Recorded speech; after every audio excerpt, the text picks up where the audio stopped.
Hey guys, it's Dr. Justin Marcagiani here. Today we're going to do a video on sex hormone binding globulin in males and females. We're going to talk about it. What is it?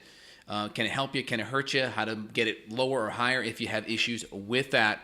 Before we dive in, make sure you smash that like button. Put your comments down below. Let me know your issues in and around sex hormone binding globulin. Love to know your thoughts. And make sure you share the podcast video with a friend or family member. Appreciate it. All right, so let's dive in. Sex hormone binding globulin. It's what it is. It's actually a binding globulin. It's a protein that binds to free fractions of hormones. So it's kind of the way your body can modulate hormones. When there's maybe too much hormones, it can put this protein on it, and that prevents the protein from docking into a receptor site. So you have protein. Most hormones actually are bound to protein. So you have total protein, you have total hormones, which is 98% protein bound, and then the other 2 or 5% of that's free fraction. And so that free fraction, it can bind into a receptor site and have a metabolic response. Now, if you have a binding protein onto it, now that prevents that protein from being able to dock into a receptor site. And so that's kind of a way the body can modulate the hormone's ability to work. Now, things can throw this off. So, for instance, in males, if we have lots of excess estrogen, that could potentially throw off and could increase your sex hormone binding globulin. Your body could be freaking out and say, oh, we have to increase binding proteins and we're going to increase our sex hormone binding globulin. We can even see this in females too. We're on birth control pills, right? That could increase sex hormone binding globulin. It can also increase thyroid binding globulin. So we have SHBG, which binds to sex hormones indiscriminately. But we also have a binding globulin for thyroid. And so birth control pills are known to actually bind up birth control pills are known to increase thyroid binding globulin, which does the same thing. It decreases your active thyroid hormones that are circulating. And so we also have issues with, thyroid binding globulins made from protein, right? So actually having adequate levels of protein can actually lower thyroid binding globulin levels. So high thyroid binding globulin sometimes can be caused by low protein. So making sure we have adequate levels of protein can actually help bring thyroid binding globulin down. Because let's say your thyroid hormone or your hormone levels in general aren't overly high, but you have a lot of binding globulin, sex hormone binding globulin, SHBG for short, that can actually decrease the amount of circulating hormones. So it can almost create low hormone symptoms, right? If you're female, that can create a whole bunch of issues with mood, energy, hot flashes, cognitive stuff, right? Breast tenderness, a lot of those PMS type of female type of symptoms. And so if we have inadequate levels of protein, that could be a problem. We may also see problems with low sex hormone binding globulin, which then causes an increase in testosterone in women, especially free testosterone. This is the more common issue. This is kind of what's involved in PCOS, right? Polycystic ovarian syndrome is where we have ovarian cysts, typically from excess androgens and testosterone. So when you have a lot more insulin circulating, that can also decrease SHBG, right? Sex hormone binding globulin. That can increase testosterone, and that testosterone, of course, can increase libido, cause more hair growth, and you're going to see it also increase your androgens, which can then obviously cause other issues and start to dysregulate your cycle, grow ovarian cysts, and create infertility as well. Most infertility in women is caused by PCOS, which the primarily driven mechanism is excess androgens, and SHBG can play a role. And what's the major treatment for PCOS in females today? Guess what? It's glucophage or metformin, which is a insulin sensitizing drug. It decreases glucose absorption in the stomach. It decreases gluconeogenesis in the liver, thus helping to improve insulin sensitivity. So what's the moral of the story there? If you're a female, you don't want to have too low SHBG. That's actually a problem. That's going to cause more androgens throughout the cycle, can even increase prolactin, which can create more hormonal issues, infertility, sex hormones, estrogen dominance type of issues, breast tenderness, cramping, mood issues. All of those things can be disrupted when we have low SHBG. We can have high SHBG with inadequate levels of protein. We can have high SHBG with excess hormones, right? Poor hormone detoxification can be a problem. So if we're increasing hormones from non-organic animal products, if we're increasing hormones from birth control pills or from plastics, that may increase SHBG.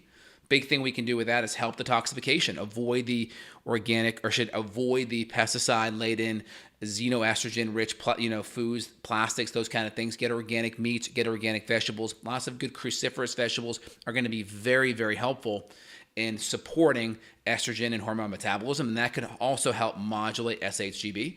So when I look at patients that have SHBG issues, I had a male patient just a few minutes ago, we chatted, SHBG was high. His levels of testosterone were actually mid-range for free, maybe even above mid-range for free, and his total testosterone looked great. Estradiol looked good, DHT looked good. There were really no abnormal hormone levels there, and so we're doing things to modulate his SHBG with different herbs, right? Things like maca are wonderful, tonkat ali is wonderful. Of course, all the foundational nutrients are great for SHBG. Vitamin D3, magnesium, zinc, boron, they all play very excellent roles. Maca all play very good roles in modulating SHBG. Calorie restriction also helps with SHBG. Now, why? Well, low calories help with insulin resistance. The problem with trying to reduce insulin levels with low calorie is you get hungry. And then what does that cause? More cravings of more typically crappy bad foods. So you're much better off doing a lower carbohydrate type of anti-inflammatory paleo template, because that way you become more of a fat burner. You have more ketones in your body. Ketones suppress your appetite, so you're not craving junky or crappier foods, and that defeats that vicious cycle. So lots of studies on calorie restriction and helping to improve SHBG, thus improving insulin, but you can have similar effects by doing kind of a paleo lower carb template where the foods are anti-inflammatory, nutrient dense, and low toxin, and you get the macros more on the lower side, right? You do more lower on the carbohydrate. So try to focus on lots of your cruciferous green vegetables on the non-starchy veg, and then small amounts of fruit and starch, and then good healthy fats that from mainly animal-based fats and some good mono unsaturated fats, fish oil, those kind of things are fine too. And then, of course, good, healthy animal protein sources are the way to go. So just wanted to highlight a couple things here for y'all. I'm going to do a quick little, I got a couple articles I want to show y'all real quick.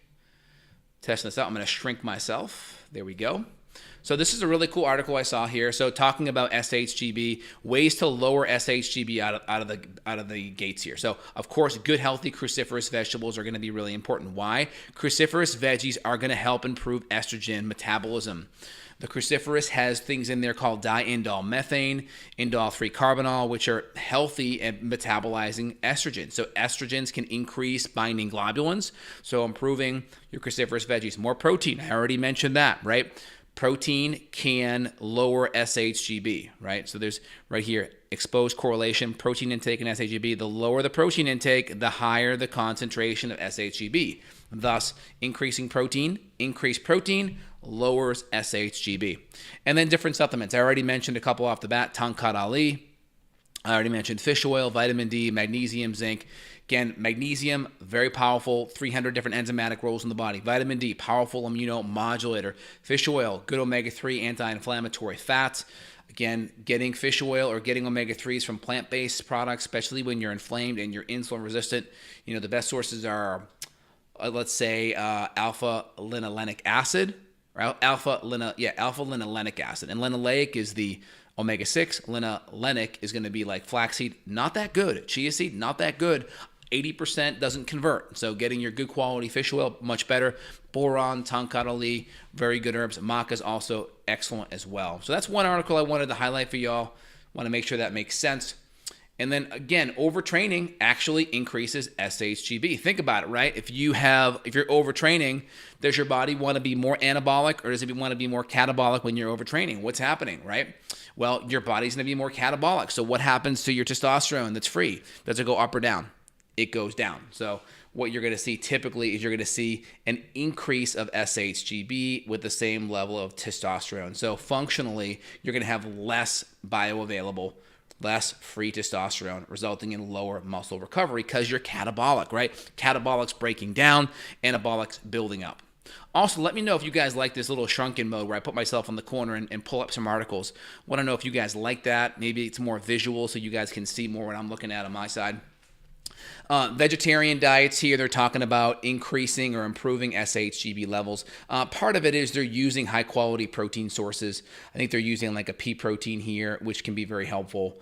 They're talking about right here this conclusion that researchers observe similar levels of total testosterone in vegetarians and omnivores. Again, this diet, this is interesting. Vegetarians at 50% higher levels of SHGB. Again, the big issues is going to be low SHGB in females. So my concern with SHGB in females is going too low. That's going to increase free testosterone. Of course, in men, my concern is going too high. Just want to make sure estrogens aren't going too high. Want to make sure organic food's good. And I want to make sure we're not getting exposed to excessive plastics. A couple other things here. Using SHBG to optimize your health. Sex hormone binding globulin is overlooked biomarker that has critical impact on your health and athletic performance. Do you need to start consuming vegetarian diet to increase your SHBG and lower your risk of cardiovascular disease? Or do you need to increase your caloric intake to unchain testosterone levels and fuel your muscles? So number one, a lot of BS here. Let me kind of break that down. All right, you can get a lot of plant-based nutrition and still eat high-quality animal products, okay? Part of the reason why animal products get a bad name with SHGB is if you're eating animal products that have a whole bunch of hormones in it, that's going to increase your SHGB. So just consume healthy animal products that are organic, and you're not going to have the increase in SHGB. Okay. Number two, if you do too much carbs in your plant-based products, right? Rice and beans, that's 2/3 starch. You can actually decrease your SHGB if you're female, because a lot of carbs cause insulin resistance.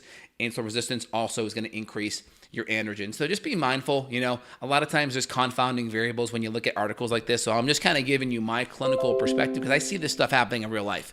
And I want to give you what the take is.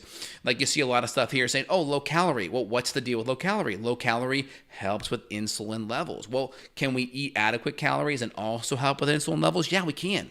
We can do kind of a ketogenic, lower carb, less than net 50 grams of carbohydrates a day, good healthy fats, good healthy proteins, and we can still get a lot of the benefits. So again, clinically, most of my issues that I see with SHGB are going to be on the low side with women, high side with men. Make sure that you're keeping insulin levels in check. Lots of cruciferous vegetables. Make sure you're getting some exercise in. If you're on the low side, work on insulin sensitizing compounds. Fish oil is excellent. Magnesium's great. We can always do extra things like vitamin D, alpha lipoic acid. Myo-inositol is wonderful for ovarian cysts. Therefore, it helps with insulin levels. Of course, men, we can do tungkat Ali. We can do zinc. We can do magnesium, we can do maca. We can make sure that we're eating organic food. We can make sure we're avoiding pesticides and plastic byproducts. I hope that makes sense. Cruciferous is always good. Adding in extra DIM or diindol methane or indole 3-carbinol or calcium to glucarate if estrogen levels are up can always be helpful. High estrogens will increase SHGB. Lowering that with the diet and lifestyle and supplement means can also help decrease SHGB. I hope you guys enjoyed today's video. Let me know in the comments if you did. Give me some shares and likes. If you want to reach out to myself, I am available worldwide for y'all. Click down below. Colleagues that I work with are also there to help you as well. Let me dive into some questions with you guys. What is cooking? Let me know. All right, I may skip questions if they don't pertain to the topic. Sometimes we get some questions out of left field, which is okay. But if it doesn't pertain, I may skip it.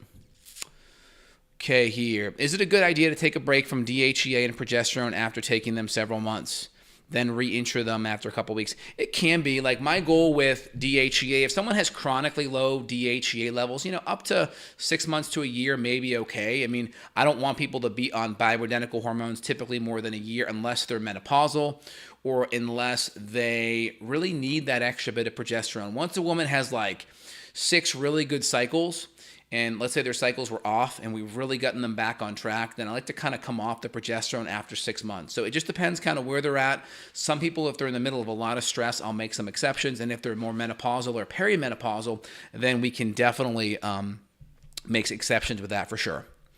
What are sources of glyphosate? The tests, if tests come back high, if you are 100% organic? That's a good question. I mean, it would really just be in your diet and potentially in your yard, right? If your neighbor's spraying a whole bunch of their weeds with glyphosate, it could come from that too. And then maybe your water supply. So a good reverse osmosis water filter is great too. Oh, also, yeah, so stinging nettle can also be helpful to decrease SHGB as well. Stinging nettle is good too. Will it fix estrogen dominance permanently or as long as you take it? So it just depends what the cause of estrogen dominance is. A lot of times estrogen dominance could be just from relatively low levels of progesterone. It could be from poor detoxification. It could be from high levels of estrogen from in the environment from non-organic animal products, pesticides, and plastics. And or it could be normal estrogen. It's just the ratio's off. So it really depends on what's going on. You have to look at that. Plus, dysbiosis in the gut can create increased beta-glucuronidase, and that can make it harder to metabolize estrogen at the gut level. Do you like berberine for PCOS? Yeah, PCOS, berberine's good for that. Myo-inositol is good. Alpha-lipoic acid, B vitamins, magnesium, all very helpful. If a male is dealing with low cortisol, libido is okay, but very tired after a diet, is dialed in, lowish carbish, taking good B vitamins, anything else to help energy. So it would depend. Want to make sure thyroid and adrenal is good. Depending on that imbalance, we could do different herbs or hormones if those things are out of balance. Is it possible to reverse idiopathic pulmonary fibrosis? Possibly. So number one, if there's a lot of inflammation, pulmonary fibrosis is basically the vessels going to the lungs they're basically narrowed, right? Think of like coronary artery disease, right? Blockages in the arteries. It's kind of like that to your lungs from what I understand. So I know there's an autoimmune component to pulmonary fibrosis. Let me just double check that though. Autoimmune, see, I'm not going to be cocky here. I'm going to test myself out, make sure I got it. Autoimmune and pulmonary fibrosis. I'm pretty sure there's a link here. Let's see. Yeah, so Sjogren's syndrome and scleroderma can affect your lungs and cause pulmonary fibrosis. So there is an autoimmune connection. That was correct. Okay, good. So in general, make sure autoimmune mechanism stuff is good, right? You can take a look at doing a gut test, make sure zonulin levels aren't overly high. You can make sure your diet's autoimmune paleo. You can do things like vitamin D, glutathione. You may even want to think about doing nebulized glutathione. You may even want to think about doing systemic enzymes to help with any of the scar tissue in the lung area. Those enzymes may have a beneficial effect at kind of clearing down some of that scar tissue. Okay, I know in conventional medicine world, they typically tell you like there's not much you can do. I'm sorry, conventional, nothing much you can do, but there are things you can do. Just make sure you get to the root underlying cause, and part of that is going to be autoimmune. Let me give some Facebook some love here, guys. Can I use an antihistamine to sleep better? I mean, it's a side effect of antihistamine is drowsiness, right? So yeah, you're using the side effect of the medication to help get you to sleep, but you're much better off getting to the root cause. So if there's high cortisol or if you have amino acid issues, I'd much rather see you do things like magnesium or 5-HTP or lemon balm or valerian root or GABA or theanine. So I'd rather make sure you get to the root cause versus use a medication that has a side effect that's not good. So worst case, yeah, but get to the root cause and use supplements that are closer to supporting the root cause. Okay, good. Excellent questions. What are your thoughts on repairing the limbic system in chronic illness? So like you're talking about kind of the emotional part of the brain that kind of interprets emotional stress. I mean, that's helpful. I mean, there's techniques like EMDR, EFT, DNRS, NLP. There's lots of good techniques that where you can tap and do things to kind of calm down that stress interpretation response. I think it's great. People get chronically sick, they kind of get into a victim kind of mode. They've really bonded to their illness, and it's really important that you take the chains so you're not bonded to your illness. You want to separate yourself from that. Can I get your advice on how to get your taste and smell back after, the dreaded C word? We can't talk about the dreaded C word here. So just people listening, they have AI intelligence that will basically type out every single thing I say. So I have to be careful in avoiding topics that may get me censored. So the dreaded C word, we can't talk about it because I will get censored and you will not see me again. And there's too many things I want to help you guys with. So just know the dreaded C word is something we cannot address. But if you go and look at any of my articles or videos on immune boosting support, herbs, diet, supplementation, those are all great strategies to look at to get your immune system supported. Okay, good. All right, so higher carb for males are better for lowering SHBG. So no, same thing with, yes, yeah. Well, I would say higher carbs are going to improve low SHBG. So low SHBG, dropping the carbs will actually improve it. So same thing in men. You're probably going to see low SHBG in men due to higher carbs. But women are very much affected because of PCOS and all of that. Men tend to get more estrogen, right? Because they increase aromatase, and aromatase will increase estrogen, and estrogen technically could increase SHBG. So yeah, it's possible high estrogen could increase SHBG. So keeping carbs down, I think, could have an effect there. Okay, very good. Any tips for fixing a hiatal hernia? Would increasing stomach acid work? So hiatal hernia typically is an effect, not a cause. So there's different techniques with hiatal hernia. So first off, what is a hiatal hernia? Here's your diaphragm. Okay, here is your esophagus, and my fist is the stomach. So normally it's like this, right? Diaphragm, fingers the esophagus, fist is the stomach. Hiatal hernia is that stomach starts to pop through the diaphragm. That's what that is, okay? So as a chiropractor, you could come in there. I'm a doctor in chiropractic, so I would used to do techniques where you'd breathe in. When you breathe in, you expand this area. So what happens is the diaphragm naturally goes up, right? So breathe in. Diaphragm kind of goes up. And then what you would do is you get your hand kind of between the diaphragm and the stomach. And then when you breathe out, you'd pull that down and create some space. That's one thing that involves a good visceral massage therapist or a chiropractor. You can also do the cheap man's method where you just get on your toes, lift your arms up, drink a thing of water, and just drop. That can be helpful. So this kind of raise the diaphragm up, and then you're dropping it. You're like doing this. It's like you're trying to like flick off some gum that's stuck in your hand. You're like, oh, trying to flick it off. You're trying to flick that diaphragm, try to flick that stomach and esophagus down. That's the thinking on that. Okay. Let me keep rolling with y'all here. Previous athletes started AIP diet, started physical activity again. Any test outside of GI map I can test to make sure I'm on my way to pulmonary issues. So you can do an organic acids would be really good just to get a window into how all your nutrients, metabolic pathways are doing. Gut's going to be a major source of inflammation. So looking at gut is going to be a wonderful way to see what's going on. Is flax bad for female or male hormones? Not that it's bad. A lot of people are just doing it to support omega-3s, and you're not moving the needle that much. So if you're doing it like on a dressing or something like that, it's cool. Just don't do it for your main source of omega-3s. Okay, and if you're a vegetarian, vegan, try to make an exception with yourself. Do some cod liver oil, do some fish oil. And if you're still hung up on that, then do some concentrated algae, because that's where fish make their omega-3. They concentrate it from algae.